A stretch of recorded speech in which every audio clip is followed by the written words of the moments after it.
అందరికీ నమస్కారం అండి. అందరూ ఎలా ఉన్నారు? బాగున్నారా? చాలా రోజులు అవుతుంది కదా అండి వీడియోస్ రాక. మళ్ళీ మీ ముందుకు వంటలతో స్టార్ట్ చేస్తున్నాను. ఈరోజు వచ్చేసి మకానా కర్రీ అండి. మకానాన్ని ఫస్ట్ కొంచెం ఆయిల్ వేసి వేయించుకోవాలి. సిమ్లో పెట్టి మాత్రమే కొంచెం లైట్ అండ్ గోల్డెన్ కలర్లో వచ్చేంత వరకు వేయించుకోవాలి. ఆ తర్వాత అదే ప్యాన్లో ఆయిల్ పోసి ఆనియన్, పచ్చిమిర్చి వేసి సిమ్లో పెట్టి వేయించుకోవాలి. గోల్డెన్ కలర్ వచ్చేంత వరకు వేయించుకున్నాక చిన్నగా కట్ చేసి పెట్టుకున్న టమాటోలను వేసుకోవాలి. నేనైతే మీడియం సైజ్ టమాటోలు ఒక 5 వేసుకున్నానండి. ఎందుకంటే నేను 100 గ్రామ్స్ మకానా చేస్తున్నాను. దానికి సరిపడా టమాటా వేసుకుంటున్నానండి. కొంచెం లైట్గా గ్రేవీ కోసం మాత్రమే ఇది.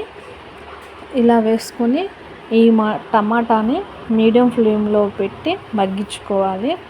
ఆయిల్ అనేది సపరేట్ అయ్యేంత వరకు, టమాటా మెత్తగా ఉడికేంత వరకు మూత పెట్టుకొని మధ్య మధ్యలో కలుపుకుంటూ ఉండాలి, చూసుకుంటూ ఉండాలి. లేదంటే కర్రీ అనేది కింద మాడిపోతూ ఉంటుంది.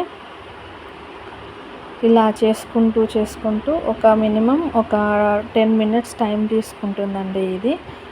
ఈ కర్రీ అనేది నేను సింపుల్గా ఎలా వండుకోవాలనేది చూస్తున్నాను. సింపుల్గా అంటే ఎట్లాంటి మసాలాలు లేకుండా ఇంట్లో ఉన్న వాటితోనే ఎలా చేసుకోవాలని చూపిస్తున్నాను. ఇది చాలా బాగుంటుంది. ఒకసారి ఇలా చేసుకొని చూడండి. ఇది ఎక్కువ రైస్కి కాకుండా చపాతీకైనా, పూరీకైనా, పరోటాకైనా చాలా బాగుంటుంది. రైస్కి కూడా బాగుంటుంది, కానీ ఎక్కువగా చపాతీలోకి అయితే చాలా బాగుంటుంది. ఇలా టమాటాలు మగ్గినాక ఆయిల్ సపరేట్ అయింది కదా, అప్పుడు నేను పసుపు 1 స్పూను, ఉప్పు 2 స్పూన్లు, కారం 2 స్పూన్లు వేస్తున్నాను. చూస్తున్నారు కదా. ఇందులో మెయిన్ ఇంగ్రీడియంట్ ఇప్పుడు చూపిస్తున్నాను చూడండి. నేను ఇందులో అల్లం వెల్లుల్లి పేస్ట్ వేయట్లేదు. చూస్తున్నారా, ఇది ఓన్లీ జింజర్ పౌడర్ అండి. జింజర్ని నేను డ్రై చేసుకొని పౌడర్ చేసి ఎయిర్ టైట్ కంటైనర్లో స్టోర్ చేసుకుంటున్నాను. ఇది నాకు అవసరం ఉన్నప్పుడు ఇందులో వేస్తాను.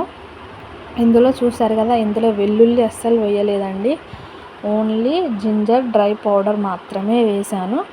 ఇలా చేసి చూడండి ఒకసారి.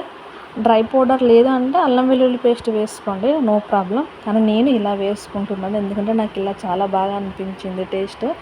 ఇది ఇట్లా వేసి అన్నీ కలిపేసి సిమ్లో పెట్టుకొని మూత పెట్టుకొని ఉడికించుకోవాలి, మధ్య మధ్యలో కలుపుకుంటూ. చూస్తున్నట్లయితే ఇక్కడ ఆయిల్ అనేది సపరేట్ అవుతుంది. చూసారా, ఇలా ఒక 5 మినిట్స్ కలుపుకున్నాక మాత్రమే టమాటాలు మంచిగా మగ్గినాక ఇప్పుడు మనకి కావాల్సినన్ని వాటర్ వేసుకోవాలి. మీకు గ్రేవీ కనుక ఎక్కువ కావాలి అనుకుంటే మీరు ఎక్కువ వేసుకోవచ్చు.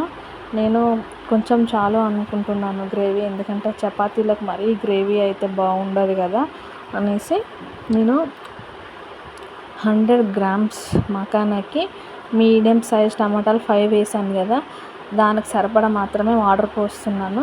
నేను ఒక 1/2 లీటర్ మాత్రమే వాటర్ పోసానండి. ఈ 1/2 లీటర్ వాటర్ని మీడియం ఫ్లేమ్లో పెట్టుకొని మధ్య మధ్యలో కదుపుకుంటూ ఒక 10 మినిట్స్ లేదా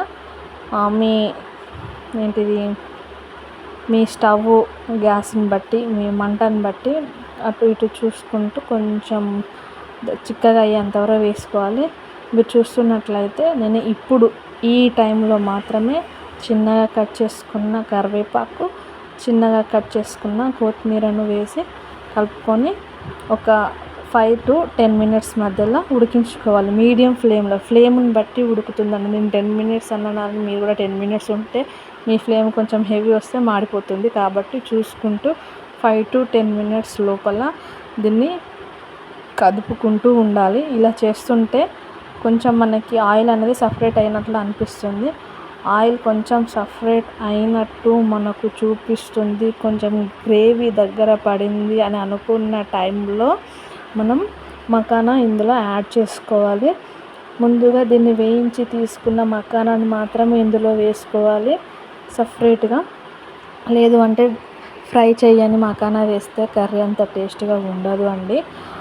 ఒక్కసారి ఇలా చేసి చూడండి. ఎంతో రిచ్ ప్రోటీన్స్ ఉన్న ఫుడ్ ఇది. వీక్లీ వన్స్ కాకుండా కనీసం 1 మంత్కి ఒక్కసారైనా ఇలా ట్రై చేసి చూడండి. చిన్నపిల్లలకి మాత్రం చాలా చాలా మంచి ప్రోటీన్ ఫుడ్ అండి. ఒకసారి మీరు ఇలా ట్రై చేసి చూడండి. ట్రై చేసి ఎలా ఉందో టేస్ట్ చేసి నాకు కామెంట్ బాక్స్లో కామెంట్ చేయండి. నచ్చితే కనుక ఒక లైక్, షేర్ చేయండి. Please subscribe my channel.